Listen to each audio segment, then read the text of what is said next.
Welcome to Green Giants, Titans of Renewable Energy, the podcast where insights and innovation meet. Every episode, we dive into conversations with industry leaders, experts, and change makers, bringing you the stories and ideas in the renewable energy sector that shape our world. And now, let's jump into today's episode with your host, Wes Ashworth. Welcome back to Green Giants, Titans of Renewable Energy. Today, we're joined by a leader who's helping reshape the solar landscape across North America. My guest is Constantin Lindenmeyer, CEO of GOLDBECK Solar North America, a company known for its full lifecycle approach to utility-scale solar projects. From development and engineering to construction and operations, GOLDBECK is setting a new standard in how solar infrastructure is built and delivered. Constantin brings deep experience in renewable energy, strategy, and systems thinking. He's passionate about driving sustainable growth, navigating complex market dynamics, and pushing solar from a niche solution to essential infrastructure. In our conversation, we'll explore his path into the industry, what sets GOLDBECK's model apart, how he's adapting lessons from Europe to the North American market, and what it'll take to build smarter, faster, and more resilient solar in the years ahead. Constantin, welcome to the show. Thank you. Thanks for having me. Yeah, no, it's great to have you, and we'll jump right in. Of course, start with your personal journey. So how did you first find your way into renewables, and what sparked your early interest in clean energy as a whole? Well, Germany was one of the early movers, and I just happened to grow up in that starting point of renewable energy. So this year in Germany, we celebrated the 25th anniversary of the so-called EEG, our renewable energy law. And that was always a topic of conversation. And then I went through school, physics lessons started, and this became a thing. I became really interested. It was in the news as something that is the challenge of the next generation. And I felt like I wanted to be a part of it. From this moment, it just carried me all the way through university, and this is where I am now. I can almost say I'm the first generation of where renewable energy is just normal. It's just been there. It's not no longer this, you need to be the absolute pioneer. You can just kind of grow up with it. And just looking forward what the future brings even further. Yeah, I love that. So well said, and a cool perspective, and just thinking about it that way. And I don't know that I've really pieced that together, but you're absolutely right that it is that. And I would say that the challenge of our time, right? So from your academic background in sustainable energy to your MBA and time at Harvard and Stanford, you're an impressive guy, by the way. How did that mix of engineering and business prep you for leadership in solar? Well, it all works together, and the technical aspects almost go maybe not to the back burner, but it really becomes the business approach and also the social economic aspects of actually successfully introducing a new technology into the market. And I think that was fairly early on the driver for me to kind of expand from a pure engineering background, as the technologies we are using now, most of them have been around for 50, 100 years sometimes even. The solar cell is nothing new. Wind power is nothing new. We used it 300 years ago in Europe already on mills and something. So it's just kind of implementing it, bringing it to the next level. This is which is new, and then really kind of building it into the network, which becomes the ultimate backbone of modern civilization. Having there the horizons broadened with the economic aspects and the social aspect, I think became really, really important, both for the industry as a whole and then within a company, of course, to kind of make sure that it works. So this is, I think, that ultimately really sparked and progressed my journey there as well, just being able to kind of look around and maybe not being single focused on just the technical aspects. Yeah, absolutely. And kind of bringing it to current day. So what drew you to GOLDBECK Solar originally, and how's your role evolved to where you're now leading North America?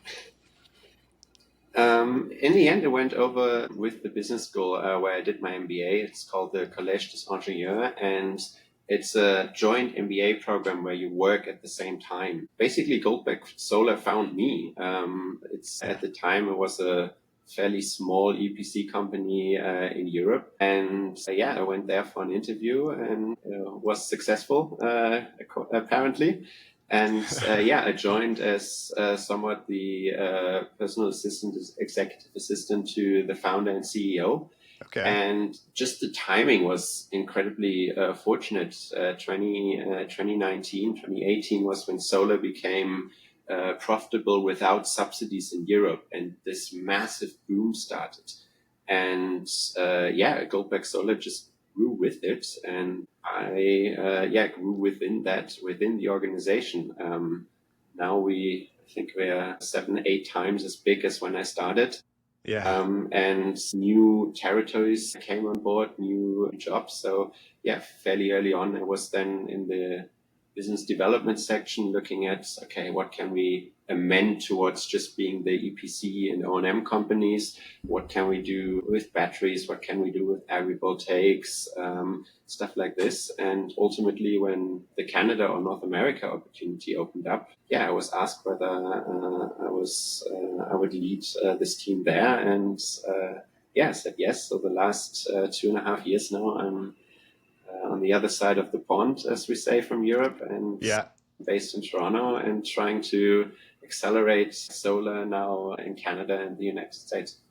Yeah, it really is an incredible journey as you outline it. And it's clear your global perspective and engineering business blend uniquely position you to lead in today's renewable energy landscape. So let's bring that a little bit more into the present. So specifically with your leadership at GOLDBECK Solar North America, how would you describe GOLDBECK Solar's model?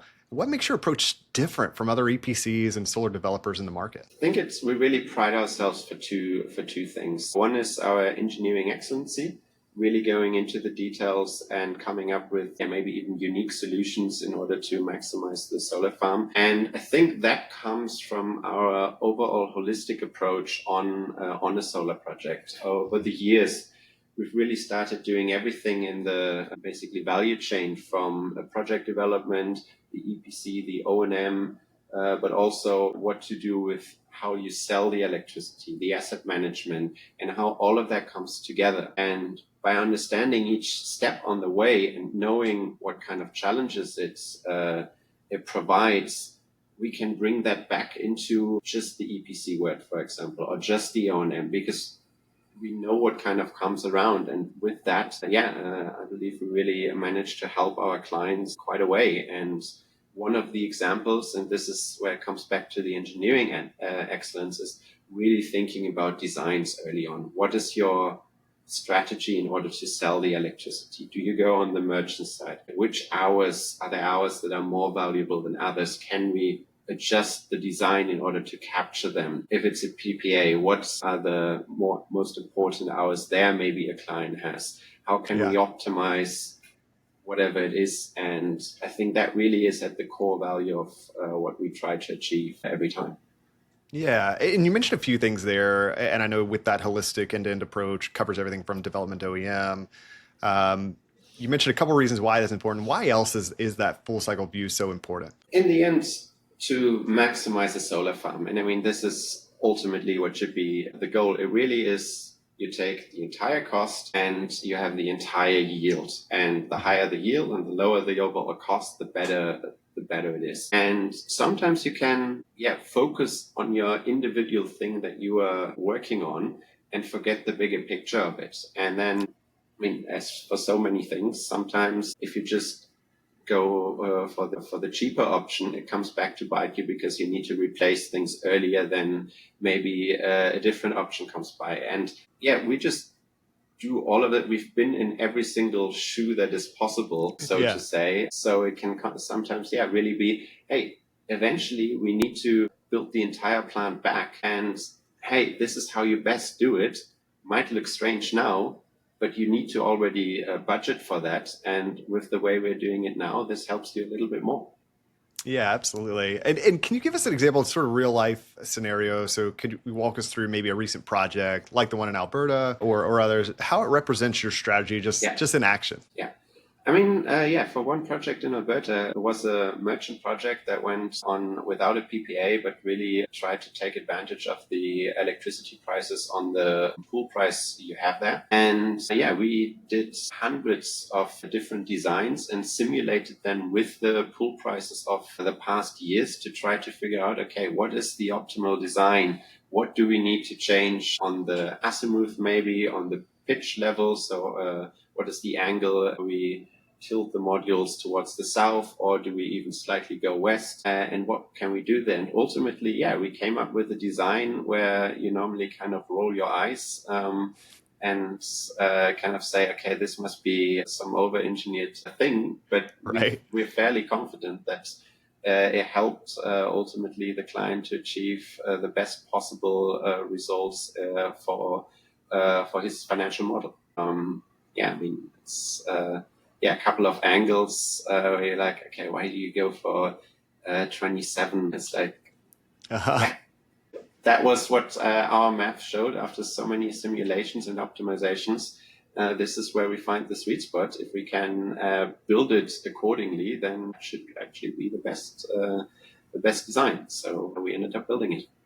Yeah, you're really hearing that, like how Goldbeck Solar's integrated approach plays out in real projects. It's really fascinating, especially that Alberta example you just gave. Since your roots are in Europe, now you're scaling in North America. I imagine you've got a unique vantage point. And let's talk about some of this contrast between those markets, the lessons that Yeah. can cross the Atlantic or on the other side of the pond, as you said as well too. What are Yeah. some of the biggest differences you've noticed between how Europe and North America approach solar Yeah. development? I think one of this is really just the build up, how it all started. And I think there the overall motivation and potentially the acceptance was a little bit higher in Europe, really starting, 25 years ago now, pushing carbon neutral technologies and really kind of helping this emerging technologies.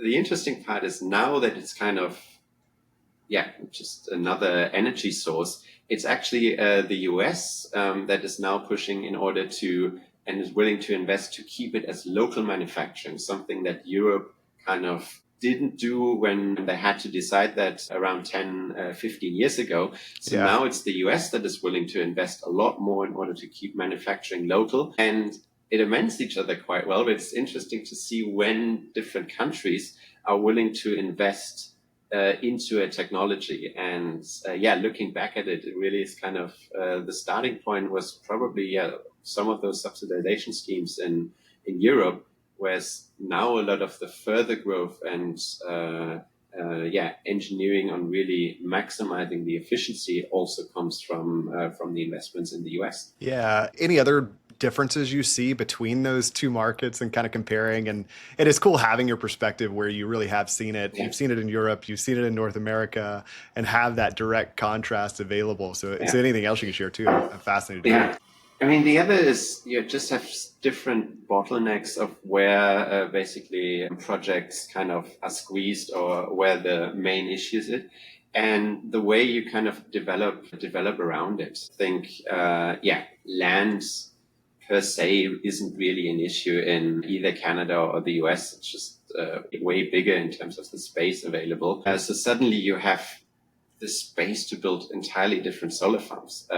If you go to Europe, you see panel. It looks like a city in terms of massive tables of up to 3, potentially even 4 modules per table going high. Yeah. Rows of rows of rows. Whereas in the US, or Canada, you say, okay, it's a 1P tracker. We have massive space in between.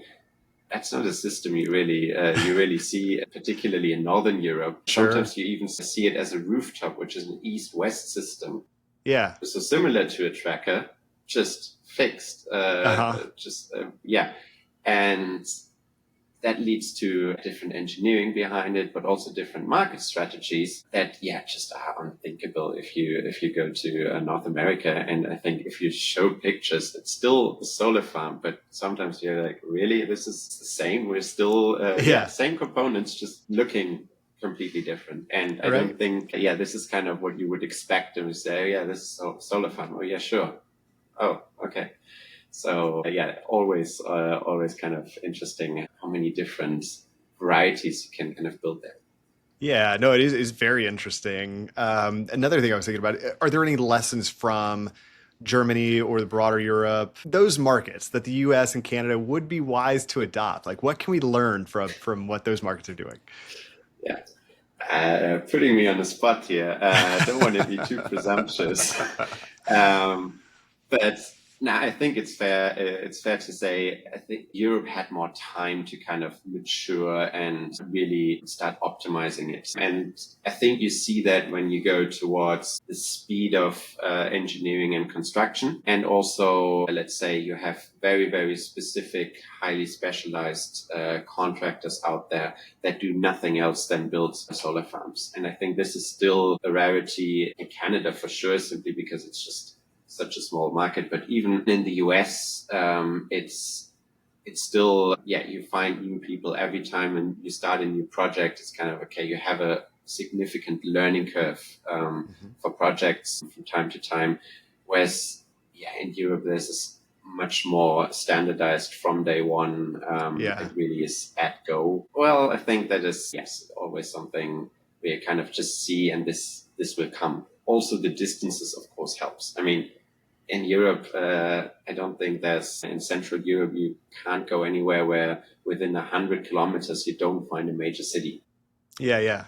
It's just impossible to replicate, and therefore you have those differences. I think the other thing that is interesting, and I mean, it really goes at the heart of also policy discussions, and therefore it gets particularly tricky, but in certain aspects, you can always just look at other countries that kind of are slightly ahead in their curve and adaptation of renewable energies, and kind of can really see, oh, this went well or this didn't. Yeah. And sometimes it's kind of interesting that this isn't happening as much as you would expect. Right. Everyone has to go through different phases in their energy market design, because you go from a very centralized system, couple of major power plants, go to the transmission grid, go to the distribution grid, and then ultimately come up to the consumer. And now you're adding in all those small little power plants on different levels that feed in, but according to the sun, not according to demand. And that changes your overall energy markets, and you need to adapt. What is sometimes interesting is that everyone thinks, okay, we reinvent the wheel and we do something completely new, whereas there are a lot of countries that have been through it now, and where you can basically say, if you do it like this, there's no interruption to the market. And if you kind of wander around, this might kill investment, not only in the renewables, but in the general energy space for a couple of years. And this is always something where we can look out and kind of see, and this goes across the world in so many things. Yeah, no, agreed. On the flip side of that, anything that North America is doing particularly well, or even maybe better than Europe when it comes to renewable deployment? Absolutely, Wes. I think once again, it goes for so many things, but the adaptiveness and basically, going after new business models, the speed there in America is just astonishing. And I spent half a year in Silicon Valley, and that was super cool. Basically, my friends there, classmates, we thought about solutions for problems that could occur 5-10 years down the line. And people were also willing to invest in that. That is the startup scene down there. And I think in Europe, we sometimes we have the problem and we think about the solution. So there's this gap. And I came back with so many ideas what you can do in the power grid and how you need to adjust and bring in things. And then in Germany, it was like, no, we don't see that yet. We don't have that. And like, you don't have it now, but it's the logical step if this continues. Right. And now we see, those ideas that I've heard basically 8 years ago are being front and center in some discussions. And it's like, that was, surprising, but not so surprising, because it just evolved. And considering how quickly that happened, it really amazes me how fast and certain things in the US really take hold and get adapted. And that's just really, really cool to see, because it just shows you how much potential there is. And Exactly. No, it's just super interesting and hearing just the different market dynamics and how that all works. Beyond just market structures, I'd like to geek out just a little bit, tiny bit on the engineering side. You know, every project brings its own challenges. I'm curious how your team is solving for performance under real world constraints as well. So, what are some of the most technically challenging sites you've worked on, and how do you design around those constraints? Yeah. I mean, in the end, every time the ground conditions are tricky or you are constrained there, I think that becomes a really tricky project. And there, yeah, now in 3 different countries, we've built on landfills. Okay. So, I mean, it's a great spot in theory, right? It's reclaimed land. You're not using any agricultural land or anything. It's probably not the prettiest site anyway. So you're really not taking anything away. Pretty much everyone, I think, can agree Yeah. the landfill, yeah, you can build a solar farm. Uh huh. But yeah, you have the issue that you're basically on top of waste. And Right. how do you properly accord for that? And the unique thing really is we've built this now in Canada, the Netherlands, and Germany, and every time the design of the plant is completely different. Uh huh. So in Germany, the challenge was, okay, we want to have a waterproof roof on top of our landfill so we don't have any erosion. Sure. So it basically became one massive roof, continuous roof out of solar panels Oh, interesting. where there were no breaks allowed. Yeah. And we had to basically design it that way. In the Netherlands, they were pretty much the opposite there. No, we need the rain in order to kind of have the water for the grass that is important. And you're not allowed to really go deep into the ground. Okay. Plus, it's literally pretty much a perfect hill round on all the sides. And Yeah. so the solar panels now look in, I think, 26, 27 different directions because we filled the entire hill up. And yeah, it looks like a UFO Right. from above now. Yeah. And you would never think this is a profitable solar site, but no, it works for that specific design. And of course, yeah, the land costs, it serves additional purposes, so to say. And then in Canada, it was, yeah, it's a little bit similar to the Netherlands. Once again, ground, very, very tricky. You need to be careful. What do you do with the water flows so that nothing happens there? And in the end, it looks like a fairly normal solar farm. Yeah. But yeah, the engineering behind it to get it there, that it's actually stable, have been pretty unique. And I think also the construction team was very happy at the end when we finished that project and that everything went okay. Yeah, super cool. It's super cool just hearing some of those specific sites and how you kind of navigate around some of those problems. I know another thing you mentioned was a proprietary optimization engine your team developed. Can you explain how that helps you tailor design for performance and cost Yeah. and what that looks like? Yeah. So that was one of my first tasks back at GOLDBECK Solar when I started, and that was before, let's say, the AI hype really got on its way. I Yeah. think nowadays we need to be honest. There are pretty good softwares out there in the open markets Right. that can compete with ours. But at those early days, it was really something that we've spent a lot of time with building an optimization engine that could simulate the capex and ultimately the economics over 20, 25, 30 years Yeah. with the operational demands of 15-minute hourly changing yields and electricity prices if need be. Sure. Combining that with the different designs that we put in there, it allowed us to really simulate hundreds of different designs and compare their economic KPIs within a matter of minutes to then kind of say, okay, this is the direction we really want to go in. We never managed to bring it to a stage where we could just say, hey, run, this is the design, and we immediately build it. But Yeah. it Yeah. allowed us to basically narrow down which design direction we wanted to go. Do we add another row? Do we squeeze it a little bit more? Is that profitable for the client, or is this extra row just nice to have, but it doesn't add any more additional revenue? And yeah, it was an exciting time building it. To this day, I like using it to give me a quick indication of which way are we leaning. And yeah, particularly if we do the development of those sites as well, we always use it. For EPC clients, it's sometimes difficult to change too many things at the time we get involved. Yeah. as they're already set in certain permits. Though it's another thing that we always tell our clients, hey, involve us early. We're happy to kind of take a look and bring our thoughts in as well, because sometimes the designs can surprise you. Yeah. It's still a solar farm and everything. It's the same components in the end, but you change a few things and it can really make a difference. Yeah.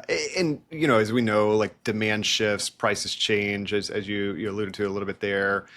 How else do you adapt solar designs, like either west-facing tilts or other strategies to maximize those returns? I mean, pretty much everything. Yeah, it really goes, how much space do you have available? And then building it into your building blocks, looking at the pitch, the DC-AC ratio, so how much oversizing you're really doing. All of that has CapEx implications. Some of it may even have OpEx implications. And then ultimately you compare that with what you think you know about the next 25 years in terms of electricity prices and even weather events. I mean, we stopped looking at weather data if it's too old because the weather has changed. Yeah. In the Netherlands, there was a really striking example. We had a performance test on the site, and we used weather data that was the 30-year average between 1970 and 2000. Yeah. Not too bad. I mean, it ended in 2000. Right. But if you use the 30-year average between 1990 and 2020, it was significantly higher because now, over the years, the winters became sunnier. The irradiance levels of the sun was simply higher, and it had an effect on our test results. Yeah. And it also has an effect on the yield of sites. Right. And that can continue to change in the future. I mean, even there, the weather isn't constant, even less to say about the climate. So you kind of take assumptions there, and based on that, you might even want to change your design even further. Of course, then it's pure speculation, and you basically say, if it's that way, this would be the optimal design. But at least you come into those conversations and you start to think about, rather than just building something and then you kind of are in the middle of operations phase going, hey, why did we do it that way? Yeah. I might have a reason. Yeah, it's all super, super interesting. And the way you really adapt that system design from maximum ROI, it's a great example of how this field blends precision and agility. And speaking of agility, we'll zoom out a little bit. So we're in the midst of historic acceleration in solar deployment. I'd love your perspective on what's fueling that growth, how Goldbeck is preparing for what's next. So, we've gone from 1 to 2 terawatts of solar in just a couple of years, things like that. What's driving that acceleration, and what does that mean for players like you in the space? I think, first of all, just now it shows how common solar really is becoming, and how mainstream, so to say. And I think there are two reasons for it. It is now, and I think this is not non-debatable anymore, it's the cheapest form of electricity if you just go on the pure kilowatt hour production. Right. Yes, you can't control the timing of it. For that, you need batteries or other form of storage. But if you just go, I need a kilowatt hour, it's the cheapest form of electricity in almost every country. Yeah. Small exceptions, Switzerland, Norway, who have really, really helpful natural conditions notwithstanding. It really is the cheapest form of electricity. And the economics of scale there really, really drove that over the last couple of years. And then the second thing which makes solar unique, I'd say, is it can be applied in all sizes. So it can start on your personal rooftop. You can build it on your own house. You can build it on top of factory buildings, utility scale, industrial rooftops. And you can build it ground mounted anywhere between in your garden, if you'd like, all the way to building, hundreds and nowadays even thousands of football fields. Yeah. If you go into Asia or the Middle East and see what kind of projects they're building there, I think it's 1,000 football fields or even bigger. So whatever you're looking for with solar, it works. It's completely scalable. And I think this is almost a unique feature of solar when it comes to energy generation, that it can go from a kilowatt peak to, the biggest solar farm I think is 2 gigawatts, maybe 3. who else can do that? Right. Which other technology is able to do it in that size? And I think that really enables everyone that needs it to jump in at exactly the size one needs. Yeah. And kind of with those thoughts, as you've said, solar is no longer niche. It's essential infrastructure, which I love that sentiment. How do we shift the mindset from nice to have to must have across the board completely? Conversations like this. Yeah. Just telling these success stories. Listening to your podcast, half of your guests have some connections to solar. Yeah. Bringing it out there, just really saying what it is. And the only reason it is happening is because so many people already know about it. I mean, you're not building solar because you want to build solar. No, it's profitable. It makes money. It's great. And you get a great return on your investment. And the times where solar has been kind of been underrated or maybe smiled at are long gone. I mean, when the International Energy Agency in their World Energy Outlook constantly underestimated solar, said, by 2030 or 40, we reach this amount of gigawatts. And then 2 years later, the world had reached that number already. Right. And they did it repeatedly. Now it's kind of a fun story to tell. At the time, and this is what I mean, once again, I wasn't part of this first pioneering generation.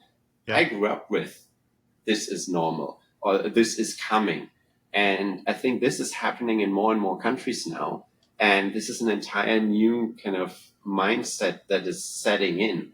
And I think we really just need to continue on that and we'll see what comes. I mean, Germany, I think, has generated 14% of its electricity from solar energy last year. In China, I've read they are installing 350 gigawatts this year as the target.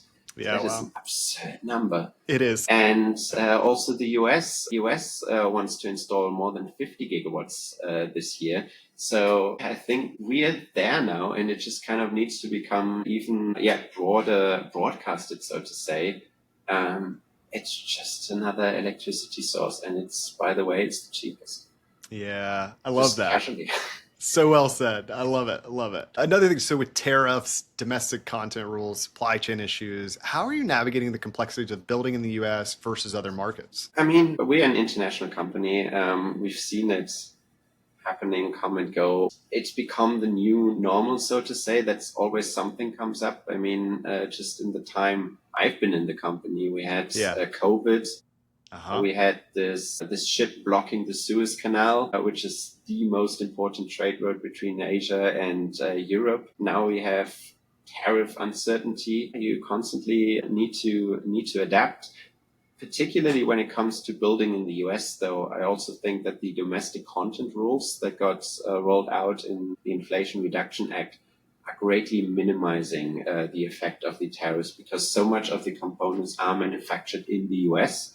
And they're even starting all the downstream industrial processes to move over to the US. So I think in this particular case that we now have had these tariff announcements and then taken back and everything, it became a little less critical, at least for the projects in the US, because you pretty much have to plan with domestically produced components anyways. And therefore, they're less subject to those tariffs. So I think there's always some uncertainty in the energy world, and it feels like in the renewables even more. Yeah. But the train has left the station, as I think the saying goes, and there's no really stopping it. Yeah, agreed. Perfectly said there. So with everything moving so quickly, it's easy to lose sight of the deeper structural issues in the industry. Before we wrap up and get closer to time, I want to touch on a few of the myths and realities that you've called out, especially around cost structures, market misunderstandings. So what's one thing people, maybe even folks inside the industry, consistently get wrong about the economics of solar today? I think one is really the differences you see around the world if you look on the capex or general economics of a solar. The capex vary greatly. Europe to Canada, I think, is almost factor 2 in the capex cost for just the construction process. To the US, it's almost triple, not quite. I think yeah, you can buy inverters and modules for a US project in the US.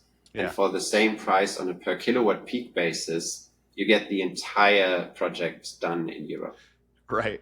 That's just crazy. And okay, there's no way this is economically feasible in the US then, if it's, but it is, because you have different yields, way more sun hours in the US, even in Sure. Canada, than what you have in Europe. You have the tax credits. I mean, they help, and they are one of the reasons why also the pricing might be slightly elevated if you want to have the components all manufactured in the US. And so if you look on the levelized cost of electricity at the end of it, they are once again comparable. You're like, this is awesome. All those different things on the development side, on the EPC side, on the O&M side, they all vary. They are completely different for almost the same product. And they're producing the same product to different, basically, levels, utilization levels. And in the end, the LCOE is almost the same. And it's like, wow. Yeah. And yeah, that is, I think, my number one kind of story. When I try to translate solar between Europe and America, is it looks different. It is different. Yeah. But in the end, it makes the exact same sense from a business perspective. And yeah, I think that's just super cool. It is cool. And just some of that clarity around solar's true economics is crucial. I think especially as we think about scaling sustainably. Bringing me to one of the most critical pieces as we get closer here is just the people, right? I never want to forget the people. I'd love to explore how you're building the workforce and culture that will carry this momentum forward. So with labor shortages, rising demand, how are you thinking about workforce development in North America? I think we are in the middle of it, and it's only catching on. I mean, as I said in the beginning, in Europe, we really have those contracting companies, labor companies and everything, and they can look back on a workforce that has built gigawatts each. This is coming to America as well, where you can really kind of have expert solar craftsmen that have been doing this for years and years and years and have been on all the big projects. Whereas even nowadays, you still have your learning period at the beginning of projects, even more so in Canada, maybe as in the US, where you really start to see those patterns emerge. And then the other part is with automation and robotics becoming better and better. Everything you can do there is to ease it. I mean, the weather conditions also during the construction phases here are extreme. Yeah. In Texas, it's summer, 40 degrees, direct burning sun, and you're carrying modules that are not that light. Right. In Canada, in Alberta, in the winter, we have minus 20 degrees. Really want to do construction work anymore. If it goes even lower, we have to cancel the day as it's just getting unsafe. And what you can do there, if you can just protect the workforce a little bit more, have a centralized maybe construction table and then drive the tables towards where they need to go. Something that I think the automation industry is really pushing towards. And I think that those steps will really help that, first of all, we can handle all this rising demand in solar farms with the available workforce, as well as become even quicker in building those projects. Yeah. Zooming in a little closer just internally to GOLDBECK Solar, what sets your team and culture apart, and how do you foster innovation while staying grounded in execution? Yeah. I mean, once we really are, I think I can say that one of the pioneers in the solar industry. The German renewables law is 25 years old. GOLDBECK Solar as a company is 24 years old. And really, our founders comes from a construction family, and they have a huge family business building all kinds of commercial buildings all around Europe. He didn't have to leave that company, right? But it was his kind of drive. Hey, I want to promote solar energy. I mean, the early days, I wasn't there, but they've been tough. I mean, it wasn't that easy building a new technology that at the beginning, not really that many people believed in.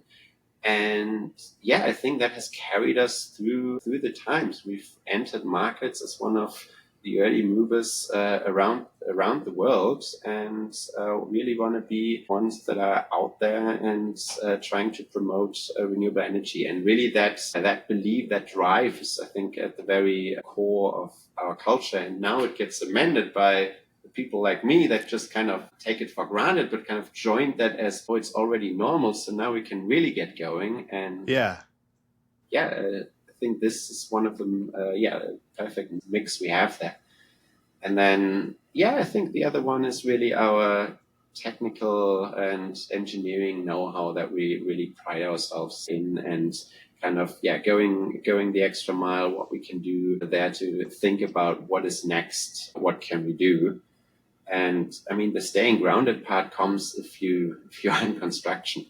Exactly. And we do self-perform quite a bit. We have a construction team now in Europe, and we have a construction team in North America. And the day-to-day challenges that you really see there, and the things that unavoidably sometimes don't go the way you would like them, Right. always kind of keep you from dreaming too far ahead in the future, because there's something where you're just like, okay, let's just think about that particular situation again. Yeah, absolutely. I love it. As a final question, looking ahead, 5-10 years ahead, what do you hope GOLDBECK Solar North America will be known for? What's a legacy you want to leave behind in the industry? That is a very good question. Yeah, me being German, and I think Germans kind of get the stamp in terms of German engineering, German efficiency. If we get that as the entire company, that, hey, if there's a difficult project or a project that is just really well designed, that could be a GOLDBECK site. That is kind of the thought people have. That would be amazing. I think then we really kind of proved we know what we are doing. We really take on those challenges and are out there advancing the energy transition. And then the other part is pushing ideas into the market, being early on additional things that are happening. I think in Europe, we are one of the first ones starting to build battery projects, at least in Germany. They've been around way longer, but there we're really trying to push that. Agrivoltaics, we've been very, very early in Europe, and being part of an initiative that's tried to define it in order to make it graspable what it really is. And this is now something that comes to the US, which I'm super excited about, and to Canada to kind of see what is happening there.